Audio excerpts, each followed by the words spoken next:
নবী আলাইহিস সালাতু ওয়াস সালামকে আল্লাহ তাআলা যখন নবুয়ত দান করলেন, পুরা পৃথিবীর মানুষ কেউ লাতকে পূজা করে, কেউ মানাতকে পূজা করে, কেউ উজ্জার পূজা করে, কেউ নাইলার পূজা করে, কেউ হুবালের পূজা করে। মক্কার ঘরের মধ্যে, কাবার মধ্যে তারা ৩৬০টা মূর্তি কাবা ঘরের মধ্যে তারা রেখে দিয়েছে। অথচ কাবার বানানোওয়ালাকে চিল্লায়া বলেন কে? কাবা কে বানিয়েছেন? চিল্লায়া বলেন আল্লাহ। আল্লাহু আকবার বলেন, আল্লাহু আকবার। সবার বড় কে? চিল্লায়া বলেন আল্লাহু আকবার। আল্লাহ সবচেয়ে বড়, হয় আল্লাহ সবার বড়, আল্লাহর চেয়ে বড় কেউ নাই। যেই কাবা ঘর আল্লাহ তাআলা নিজে বানিয়েছেন, ইন্না আউওয়ালা বাইতিন বুদিআ লিন-নাস লাল্লাযী বিবাক্কাতা মুবারাকান ওয়া হুদাল লিল আলামিন। আল্লাহু আকবার, আল্লাহু আকবার। আল্লাহ তাআলা সর্বপ্রথম পৃথিবীর মাঝে খানায়ে কাবা বানাইছেন মানুষের ইবাদত করার জন্য। অথচ এই খানায়ে কাবা আল্লাহর ঘরের মধ্যে ওই মানুষগুলো শয়তানের দাস হয়ে শয়তানের পূজা করতে গিয়ে কাবার মধ্যে একটা নয়, দুইটা নয়, কাবা ঘরের মধ্যে ৩৬০টা মূর্তি দিয়ে খানায়ে কাবাকে পুরা ভরিয়ে ফেলেছে। আল্লাহর নবী মুহাম্মদ আরবি সাল্লাল্লাহু আলাইহি ওয়াসাল্লামকে আল্লাহ তাআলা নবুয়ত দিলেন। নবী আলাইহিস সালাতু ওয়াস সালাম নবুয়ত পাওয়ার আগে হীরা গুহায়, গারে হিরাতে নবী আলাইহিস সালাতু ওয়াস সালাম ধ্যানে মগ্ন থাকতেন। আল্লাহ তাআলাকে নবী আলাইহিস সালাতু ওয়াস সালাম হযরতে সাইয়্যিদুনা ইব্রাহিম আলাইহিস সালাতু ওয়াস সালামের শরীয়ত অনুযায়ী আল্লাহ তাআলাকে ডাকাডাকি করতেন। আল্লাহ তাআলা নবী আলাইহিস সালাতু ওয়াস সালামকে নবুয়ত দেওয়ার পর আল্লাহর নবী মুহাম্মদুর রাসূলুল্লাহ চিল্লায়ে বলেন সাল্লাল্লাহু আলাইহি ওয়াসাল্লাম, নবীজি কাবার দিকে ছুটলেন, মাতৃভূমির দিকে ছুটলেন। কুরাইশের মানুষদের কাছে নবী আলাইহিস সালাতু ওয়াস সালাম আসলেন। এসে নবী আলাইহিস সালাতু ওয়াস সালাম ঘোষণা করেন, কুলু লা ইলাহা ইল্লাল্লাহ তুফলিহুন। সুবহানাল্লাহ বলেন। নবীজি বলেন, ও লোক সকল, তোমরা লা ইলাহা ইল্লাল্লাহ বলো, আল্লাহকে এক বলে স্বীকার করে নাও। আল্লাহ তাআলা এক। কুল হুয়াল্লাহু আহাদ আল্লাহুস সামাদ লাম ইয়ালিদ ওয়া লাম ইউলাদ ওয়া লাম ইয়াকুল লাহু কুফুয়ান আহাদ। তোমরা আল্লাহ তাআলাকে এক বলে স্বীকার করে নাও। আল্লাহ তাআলা এক, আল্লাহ তাআলা অদ্বিতীয়, তেনার কোনো শরীক নাই। আল্লাহ তাআলাকে তোমরা এক বলে স্বীকার করে নাও। কুলু লা ইলাহা ইল্লাল্লাহ, তোমরা বলো আল্লাহ তাআলা ছাড়া কোনো মাবুদ নাই, কোনো ইলাহ নাই, কোনো উপাস্য নাই। তুফলিহুন, তোমরা সবাই কামিয়াব হয়ে যাইবা, তোমরা সবাই সফলতার দ্বারপ্রান্তে পৌঁছে যাইবা।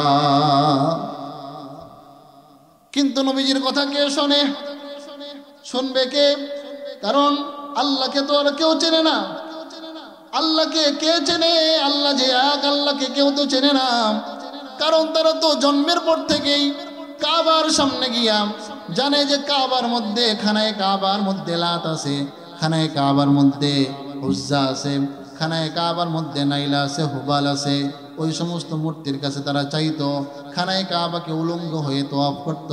কারণ তারা মনে করত, খানায়ে কাবা তোয়াফ করার সময় মনে করত আমরা যে কাপড় চোপড়গুলো পরি, কাপড় চোপড়গুলোর মধ্যে হারামের মিশ্রণ আছে। এই জন্য উলঙ্গ হয়ে নগ্ন শরীর নিয়ে তারা খানায়ে কাবাকে তোয়াফ করত। আল্লাহ তাআলা ফেরেশতাদের মধ্যে, ফেরেশতারা দেখতো, আল্লাহ তাআলাও দেখতেন। কিন্তু খানায়ে কাবা আল্লাহ তাআলা দিলেন কেন? কেমনে ইজ্জত করার জন্য দিলেন? আর তারা কি বানায় ফেলছে?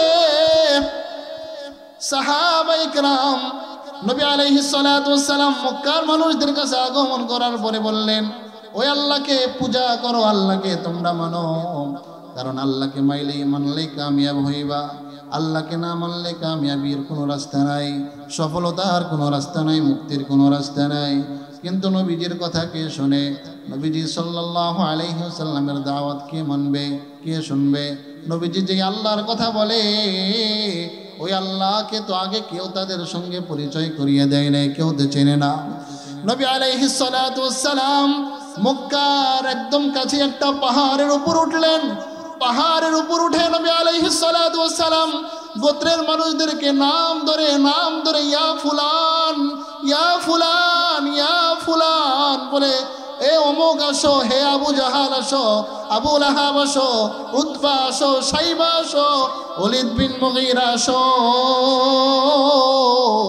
এইভাবে নবী আলাইহিস সালাতু ওয়াস সালাম ডাকতেছিলেন। সবাই চলে আসছে।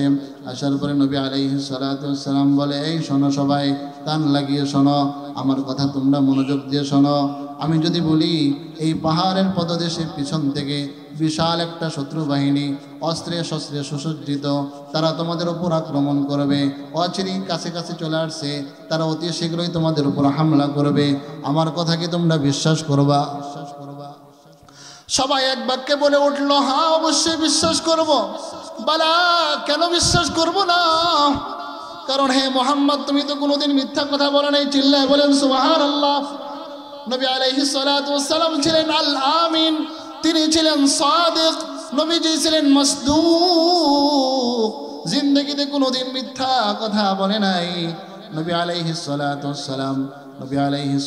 সালাম তাদের কাছে আল আমিন, নবীজি কথার তারা জবাব দিল, হ্যাঁ অবশ্যই বিশ্বাস করব, কেন করব না? তোমার মধ্যে ধোঁকাবাজি নাই, তুমি কাউকে কোনোদিন ঠকাও না, তুমি বড়কে তাজিম করো, তুমি পথ হারা মানুষকে পথ দেখিয়ে দাও, অসহায় মানুষের সাহায্যের জন্য তুমি কাছে গিয়ে দাঁড়াও। তোমার কথাকে আমরা ফেলে দিতে পারি না, তোমার কথাকে আমরা অবশ্যই মেনে নিব। আলাইহিস সালাতু ওয়াস সালাম বলেন, আমি তো দেখতেছি তোমাদের সবার পিছনে জাহান্নামের শত্রু তোমাদের পিছনে দাঁড়িয়ে আছে।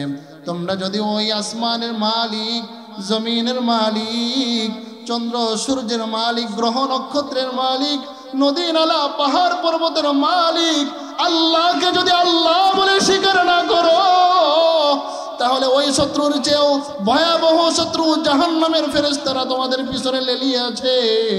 জাহান্নামের ফেরেশতারা তোমাদের পিছনে আছে, তারা তোমাদেরকে ধাক্কা দিয়া জাহান্নামের মধ্যে ফেলে দিবে। আসো আসো, যদি কল্যাণ পেতে চাও, যদি জান্নাতে যেতে চাও, আল্লাহ তাআলাকে এক বলে বিশ্বাস করে নাও। কুলু লা ইলাহা ইল্লাল্লাহ, কুলু লা ইলাহা ইল্লাল্লাহ তুফলিহুন। চিল্লায়া বলেন সুবহানাল্লাহ। কিন্তু নবী আলাইহিস সালাতু ওয়াস সালামের দরদ ভরা এই কণ্ঠের ওয়াজের কে কি জবাব দিল? কেউ কোনো কথা বলে নাই, নিস্তব্ধ হয়ে সবাই দাঁড়িয়ে আছে, কারো মুখে কোনো কথা নাই। কে বিরোধিতা করবে? কারণ মুহাম্মদ সাধারণ কোনো মানুষ না, মুহাম্মদ তো আমাদের মধ্যে সবচেয়ে ভালো একজন যুবক। মুহাম্মদ কোনোদিন মিথ্যা কথা বলে না। মাঝখান থেকে নবী আলাইহিস সালাতু ওয়াস সালামের আপন চাচা আবু লাহাব দাঁড়িয়ে গেছে।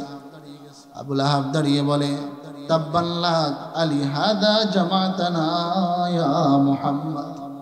ও মুহাম্মদ, কি উদ্দেশ্যে আমাদেরকে সমবেত করল? আমাদেরকে ধ্বংস করতে চাও? তাব্বান লাক, মুহাম্মদ তুমি নিজেই ধ্বংস হয়ে যাও। আলি হাদা জামাতানা, এই জন্যই কি আমাদেরকে জমা করেছ, আমাদেরকে একত্রিত করেছ নাকি? আমরা লাতুজ্জামানাতকে ছেড়ে আমরা অন্যায় পথে চলে যাই, আমরা জাহান্নামে চলে যাই, জন্য আমাদেরকে ডাকছো নাকি? নবী আলাইহিস সালাতু ওয়াস সালাম দিলে বড় ব্যথা পেয়ে গেছেন, কারণ এই জবাব যদি অন্য কেউ দিত, নবীজি এত কষ্ট পাইতেন না। এই জবাব যদি মক্কার অন্য কোনো গোত্রের কেউ, অপরিচিত কেউ যদি দিত, দুঃসম্পর্কের কেউ দিত, নবী আলাইহিস সালাতু ওয়াস সালাম ব্যথা পাইতেন না। জবাবটা দিয়েছে নবী আলাইহিস সালাতু ওয়াস সালাম যেই বংশের, যেই দাদার, যেই বাবার ওরসের সন্তান, ওই বাবার আপন ভাই, বড় ভাই আবু লাহাব এই জবাবটা দিয়েছে।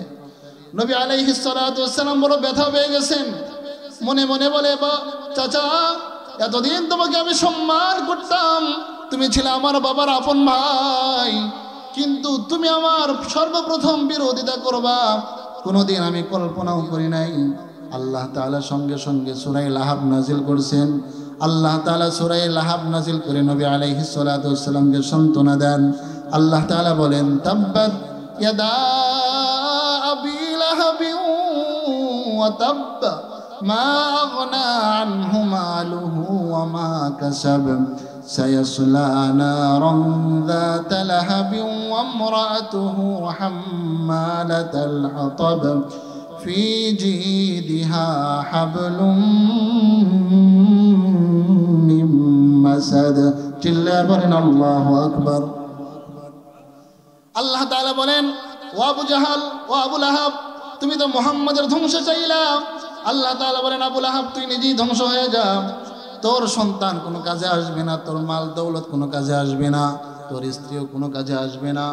আবু লাহাবের উপর আল্লাহ তাআলা সরাসরি লানত আল্লাহ তাআলা পাঠাইয়া দিয়েছেন। নবী আলাইহিস সালাতু ওয়াসসালাম বুক ভরা আশা নিয়ে গেছেন, কিন্তু সব আশাকে নিরাশা বানাইয়া নিরাশ হয়ে এবার বাড়িতে ফিরে আসছেন। বিবি খাদিজার কাছে এসে বলে, বিবি রে, কত বড় আশা নিয়া বাপ চাচার বংশের লোকজনকে দাওয়াত দেওয়ার জন্য ডাকলাম, তারা আসলো, কিন্তু কেউ বিরোধিতা করলো না। আমার চাচা দাঁড়িয়ে আমার বিরোধিতা করলো। হযরত খাদিজা নবী আলাইহিস সালাতু ওয়াসসালামকে সান্ত্বনা দেয় আর বলে, স্বামী গো, চিন্তা করবেন না, আপনার বাবা আপনার বিরুদ্ধে যেতে পারে, আপনার চাচা আপনার বিরুদ্ধে যেতে পারে, আপনার বংশধর আপনার বিরুদ্ধে যেতে পারে, কিন্তু আল্লাহ আপনার সঙ্গে আছেন। চিল্লায়া বলেন আল্লাহু আকবার, নারায়ে তাকবীর। ওগো স্বামী গো, কোনো চিন্তা করবেন না, লা তাহজান ইন্নাল্লাহা মা'ানা, চিন্তা করবেন না, আল্লাহ তাআলা আপনার সঙ্গে আছেন, আমার সঙ্গে আছেন। নবী আলাইহিস সালাতু ওয়াসসালাম কয়েকদিন পরে বুক ভরা আশা নিয়ে নবী আলাইহিস সালাতু ওয়াসসালাম গেছেন তায়েফের ময়দানে। কারণ তায়েফ নবী আলাইহিস সালাতু ওয়াসসালামের পরিচিত জায়গা। তায়েফের মধ্যে নবী আলাইহিস সালাতু ওয়াসসালাম লালিত পালিত হয়েছেন।